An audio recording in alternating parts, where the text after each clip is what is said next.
Okay guys, before we get started I just want to let you know this patch has affected a good bit of the junglers and everything else recently, so I'm going to have to probably go back, maybe re-edit some of the masteries on my other guides. I'm going to try to get to that sometime probably next week, as well as redoing the sync guide. So let's go ahead and get started with the Shaco jungle guide with ruins. For ruins I take 2 flat HP quints, armor pen reds, attack speed yellows, and attack speed glyphs. I find these to really help out, especially with some of the mastery changes for Shaco's jungle.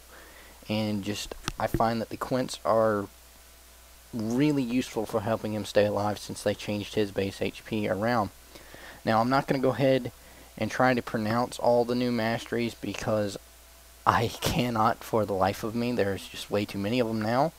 But I'm going to tell you I use 2703. As you can see, I take everything listed here, so make sure you just really look at it well and match it up with your own. For the new ones, there are a lot of new masteries, and it's really versatile now the way they've made it. As far as for jungling, you no longer need the experience buff. It's way down in the utility tree, so don't count on taking it.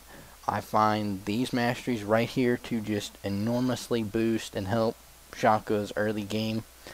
You might be asking why I didn't pump some into defense or anything else. I find that he will always be an anti-carry, and he needs as much offense as he can get it. So I took 2703.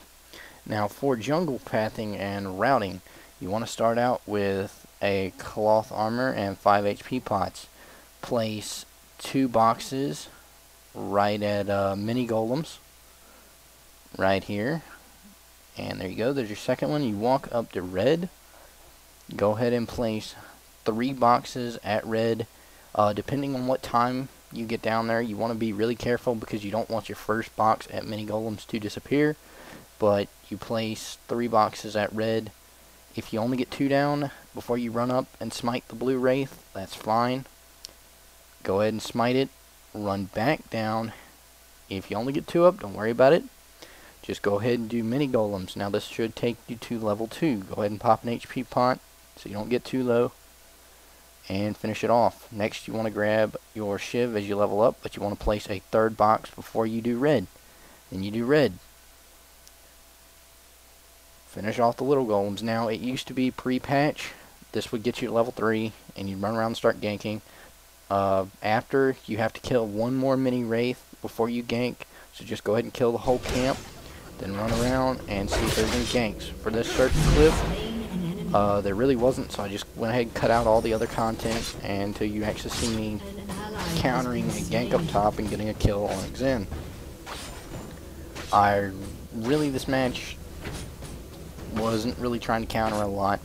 There is a lot of counter ability on Shaco as far as counter jungling goes, and there are many different routes you can start with him. A lot of people like to start at blue and go straight for blue, place as many boxes as you can down at blue and run him that way. This is extremely counterable unless you have your team to help you.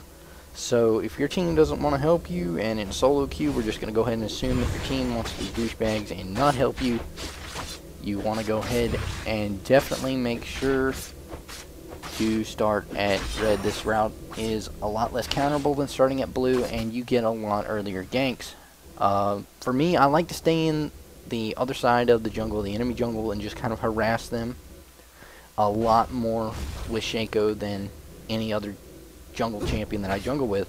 The reason is because he has an extremely good counter. He has extremely good map control. You should always be going into the enemy jungle, and if for nothing else, just placing boxes. You always want to know where the enemy jungler is. You have the ability on Shaco to really watch the map. You pretty much have a free 90-second ward that you always want to be using.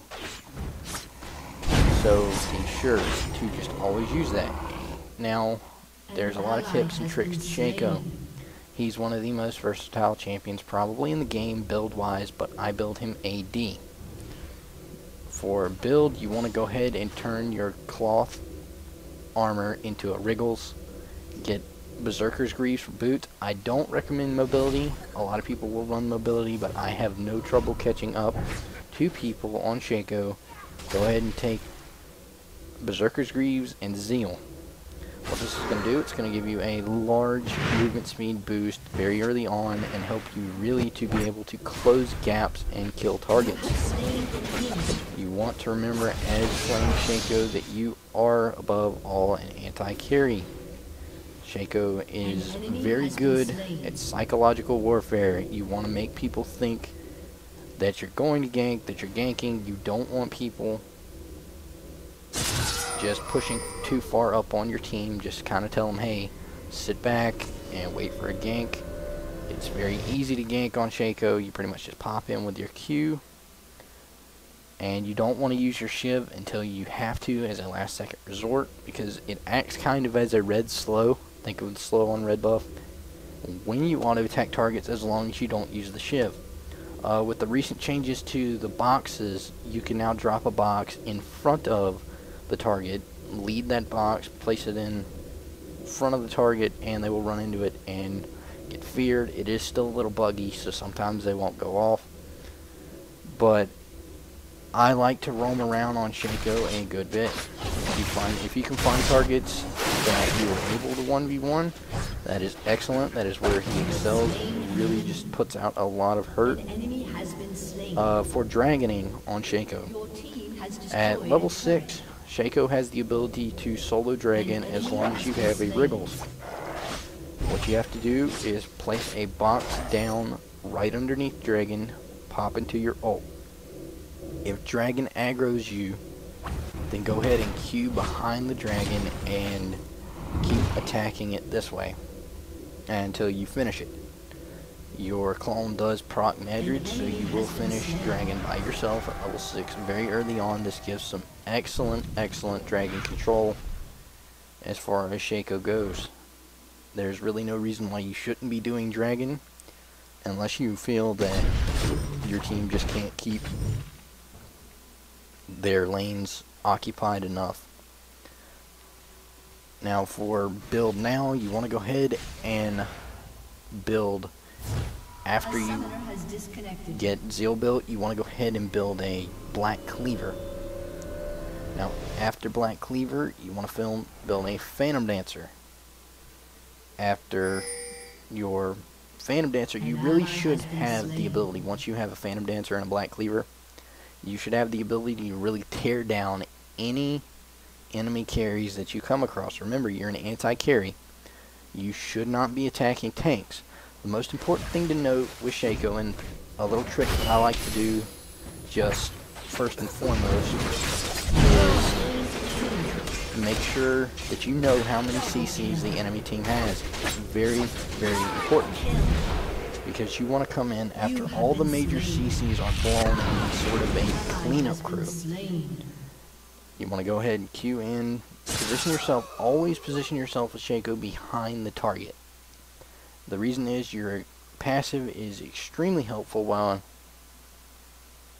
killing enemy targets. It's 20% bonus damage as long as you strike from behind. This is an extreme amount of extra damage put out later, especially when you crit. It does count for crits. It does not count, I believe, for deceive. For the base damage on your deceive, I could be wrong though, because it is for basic attacks. But as far as that goes, it's very important to remember your clone has a little bit of a niche to it as far as when you use it. If you use it right, you can avoid one enemy spell. It doesn't matter what it is, CC, projectile, just whatever it is, you have 0.2 seconds of pretty much invulnerability. This means you cannot be CC'd. You can dodge anything from cart assaults to Amu bandage tosses to you name it. It's dodgeable. But you have to practice with your clone to get it right. For Karthus ult, as in this case, you really want to be really careful splitting it exactly moment, right as it's about to hit. I want to be very careful with that. It's quite hard to get timing down, even now, after playing Shaco for quite a while.